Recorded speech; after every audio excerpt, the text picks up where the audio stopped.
আসসালামু আলাইকুম। লেখাপড়া অনলাইন ইউটিউব চ্যানেলের পক্ষ থেকে আমি মামুন করিম সকলকে স্বাগতম জানাচ্ছি।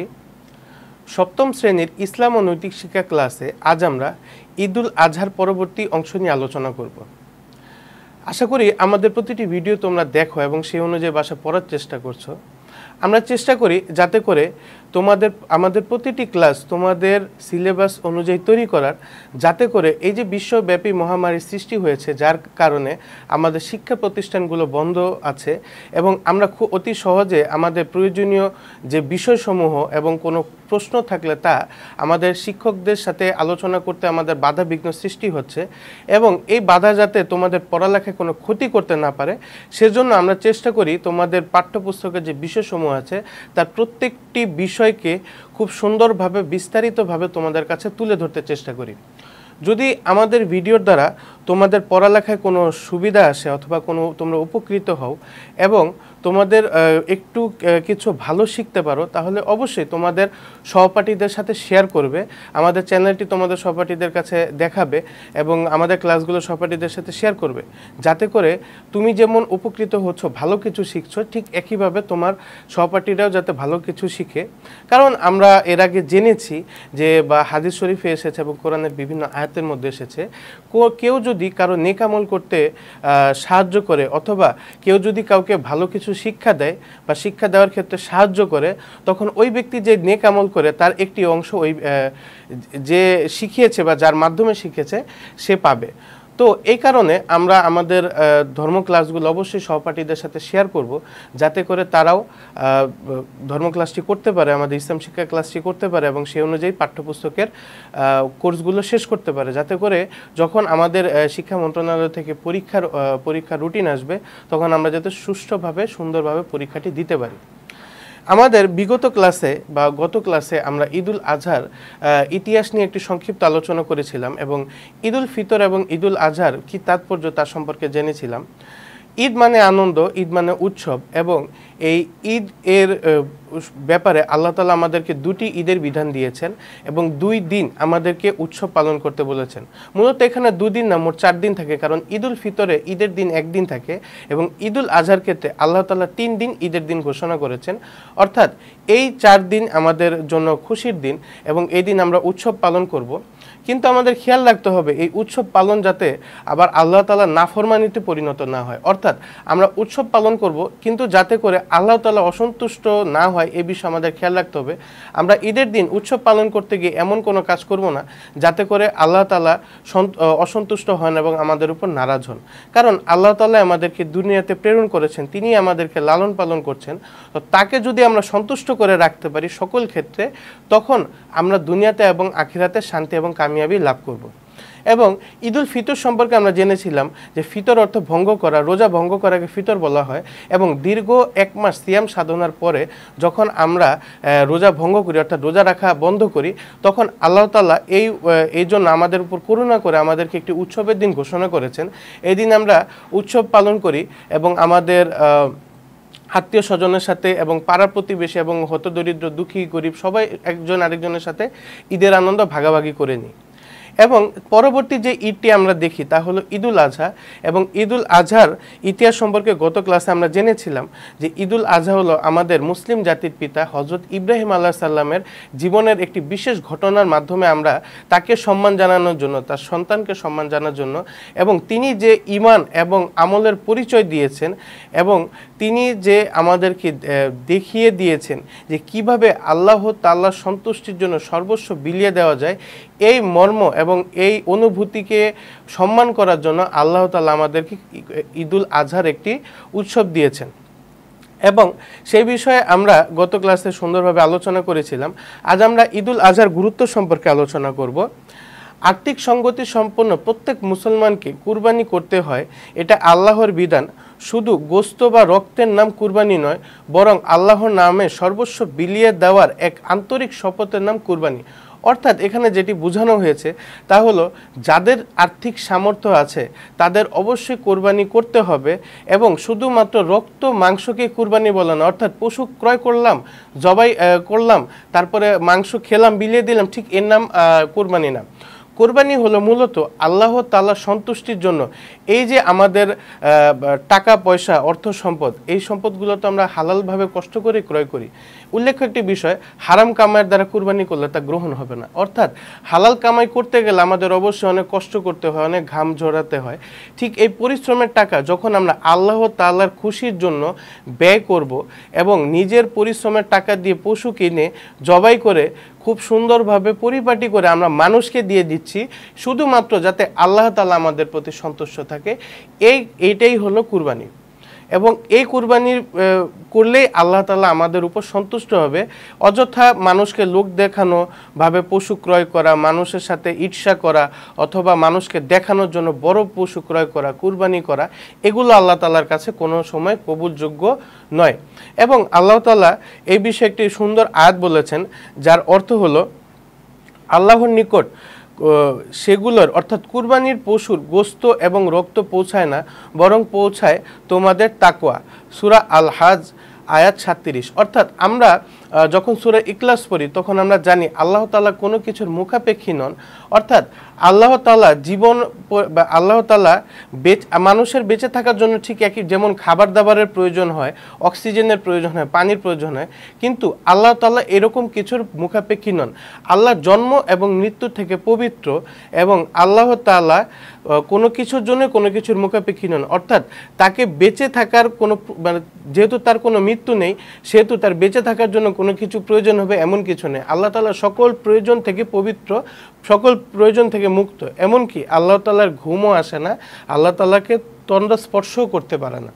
তো আমরা যে এই যে আমরা বলি আল্লাহর নামে আল্লাহর সন্তুষ্টির জন্য কুরবানি করি, তাহলে এই মাংস আল্লাহ তাআলার কাছে তো পৌঁছায় না। আল্লাহ তাআলা আয়াতের মাধ্যমে স্পষ্টভাবে বলে দিয়েছেন যে আল্লাহর নিকট সেগুলো অর্থাৎ পশুর রক্ত মাংস কিছুই পৌঁছায় না। অর্থাৎ আল্লাহ তাআলার এগুলোর প্রয়োজন নাই।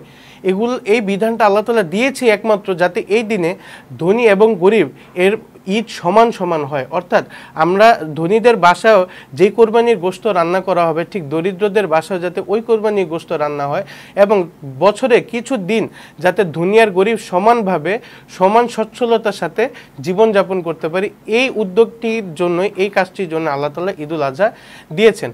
এবং কুরবানির গুরুত্ব সম্পর্কে আল্লাহ রাসূল যেটা বলেন, কুরবানির রক্ত মাটিতে পড়ার আগেই তা কবুল হয়ে যায়, তিরমিজি শরীফের হাদিস। তিনি আরও বলেন, কুরবানির পশু প্রত্যেকটি পশমের জন্য একটি করে সওয়াব পাওয়া যায়, ইবনে মাজাহ শরীফের হাদিস।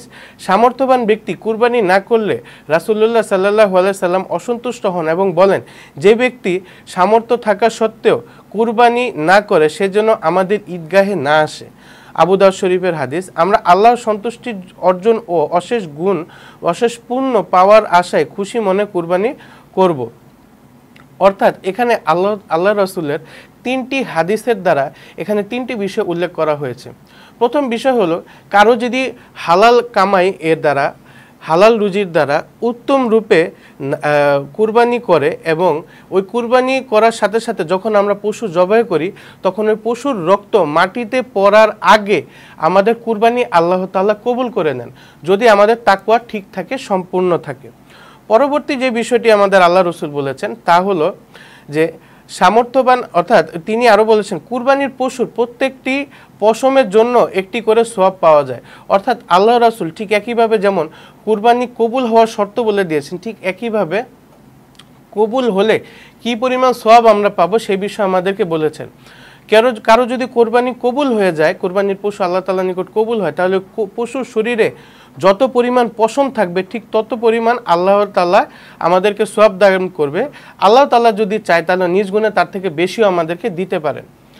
পরবর্তী যে বিষয়টি আল্লাহ রাসূল বলেছেন তা হলো যে কেউ যদি সমর্থ থাকা অবস্থায়ও অর্থাৎ আল্লাহ তাআলা অতটুকু পরিমাণ অর্থ সম্পদ দিয়েছেন কিন্তু তারপরেও কোরবানি আদায় না করে, সেক্ষেত্রে আল্লাহ রাসূল বলেছেন তাকে যাতে ঈদগাহে না যেতে।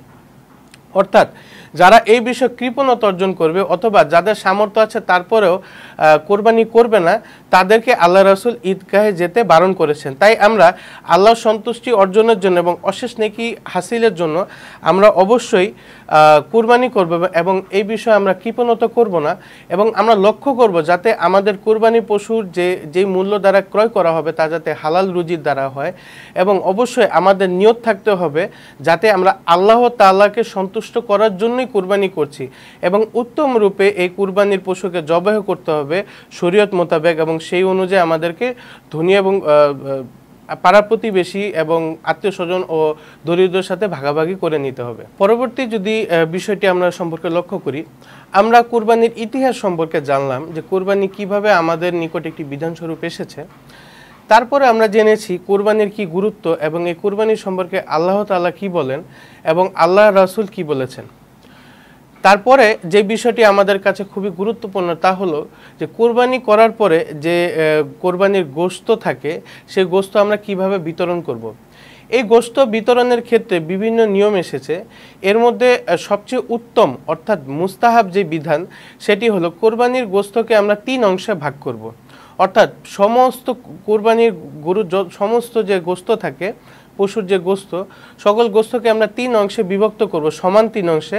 তারপর এক অংশ নিজেদের জন্য রাখব, এক অংশ প্রতিবেশী এবং আত্মীয় স্বজনের সাথে ভাগ করে নিব এবং এক অংশ দরিদ্রদের নিকট বিলিয়ে দিব।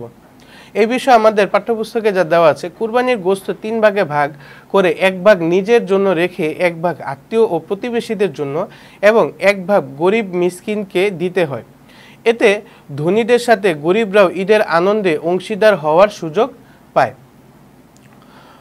পরবর্তীতে যদি আমরা খেয়াল করি ঈদুল আজহার ক্ষেত্রে কিছু ওয়াজিব কাজ রয়েছে, তা আমাদের অবশ্যই জানতে হবে এবং সেই অনুযায়ী তা পালন করতে হবে।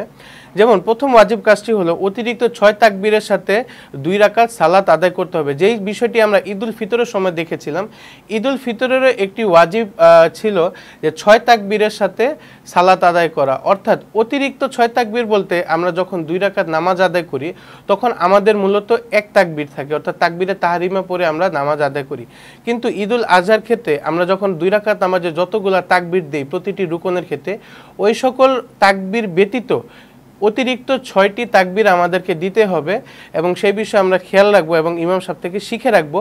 প্রতি নামাজের আগে আমাদের ইমাম সাহেব আমাদেরকে শিখিয়ে দেন, তারপর আমরা এটি আবার অতিরিক্তভাবে শিখে রাখবো। পরবর্তী যে ওয়াজিবটি তা হলো কুরবানি করা।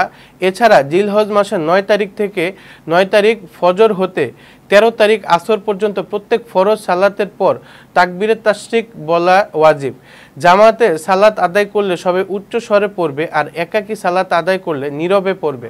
অর্থাৎ কুরবানি ঈদ যেহেতু জিলহজ মাসে হয়, সেই জিলহজ মাসের 9 তারিখ ফজরের ওয়াক্ত হতে 13 তারিখ আসরের ওয়াক্ত পর্যন্ত আমাদের প্রতিটি ফরজ নামাজের পরে তাকবীরে তাশরিক পড়তে হবে এবং সেই ক্ষেত্রে আমরা যেটি লক্ষ্য রাখবো, যদি আমরা একা নামাজ পড়ি তখন আমাদের মনে মনে পড়লেই হবে, কিন্তু যখন আমরা জামাতে নামাজ পড়ব তখন আমাদের উচ্চ স্বরে সকল মুসল্লিদের একসাথে এই তাকবীরে তাশরিক পড়তে হবে। ঈদুল আজহার সুন্নত ঈদুল ফিতরের মতোই, কেবল পার্থক্য এই যে ঈদুল ফিতরের দিন ঈদুল ফিতরের দিন সুন্নত ছিল আমাদের নামাজে যাওয়ার আগে কিছু খাওয়া, কিন্তু ঈদুল আজহার দিন সালাত ও কুরবানির পর কিছু খাওয়া সুন্নত। অর্থাৎ সুন্নতের ক্ষেত্রে শুধু একটাই পার্থক্যটি হলো ঈদুল ফিতরের সময় আমাদের কি করতে হয়, নামাজে যাওয়ার আগে অর্থাৎ ঈদগাহে যাওয়ার আগে মিষ্টি কিছু খেতে হয়, কিন্তু যখন আমরা ঈদুল আজহা উদযাপন করব তখন আমাদের নামাজ আদায় করার পর তারপরে কোরবানি দেওয়ার পরে কিছু মিষ্টি খেতে হবে। এই বিষয়টি আমরা লক্ষ্য রাখব। ঈদুল আজহা আমাদের জন্য শুধু একটি উৎসবই নয়, ঈদুল আজহা হলো সারা বিশ্বব্যাপী অথবা সমস্ত পৃথিবীর জন্য একটি নিদর্শন যে কত সুন্দরভাবে বিভিন্ন উৎসবে মুসলমানগণ শুধুমাত্র নিজেদের উৎসবই পালন করেন না, বরং ধনী এবং ধনীদের সাথে সাথে যাতে দরিদ্ররা সমপরিমাণ উৎসব উদযাপন করতে পারে সেজন্য আমরা এই কোরবানি করে আমরা সমপরিমাণে বন্টন করে দিই, যাতে করে বিশ্বব্যাপী সকল ধর্মের মানুষ দেখতে পারে যে কত সুন্দরভাবে আমরা ঈদ উদযাপন করি, কোনো উৎসব পালন করি এবং উৎসব পালন করার ক্ষেত্রে শুধু নিজেরা আমোদ ফুর্তি করি না, বরং আমরা আমাদের পাড়া প্রতিবেশী আত্মীয় স্বজনদের দিকেও যেমন নজর রাখি ঠিক একইভাবে দরিদ্রদের দিকেও খেয়াল রাখি এবং ঈদের গোশত আমাদের দরিদ্রদের নিকট অবশ্যই ভাগাভাগি করে দিতে হবে, কারণ এর মাধ্যমে সমতা আসবে এবং ঈদ সবাই সুন্দরভাবে উদযাপন করতে পারবে। আমরা ঈদুল আজহার প্রতিটি নিয়ম সুন্দরভাবে জানব এবং সেই অনুযায়ী উৎসব পালন করব এবং আল্লাহ তাআলাকে সন্তুষ্ট করব। আশা করি আমাদের ভিডিওটি তোমরা সম্পূর্ণ দেখেছো এবং সেই অনুযায়ী তোমরা বাসা পড়ার চেষ্টা করবে এবং জীবনে আমল করার চেষ্টা করবে। আমাদের ভিডিওটি যদি তোমাদের ভালো লেগে থাকে অবশ্যই লাইক বাটনে ক্লিক করবে এবং তোমাদের সহপাঠীদের সাথে শেয়ার করবে, যাতে করে তারাও ঈদুল আজহা সম্পর্কে শিখতে পারে এবং তোমাদের পরীক্ষার যে বিষয়গুলো আছে তা তোমরা ভালোভাবে জানতে পারো। এবং আমাদের চ্যানেলটি সাবস্ক্রাইব করবে এবং পরবর্তী ক্লাসটি যাতে খুবই দ্রুত তোমরা পেয়ে যাও সেজন্য অবশ্যই নোটিফিকেশনের জন্য বেল আইকনটি প্রেস করে রাখবে। আজ এই পর্যন্তই। আসসালামু আলাইকুম।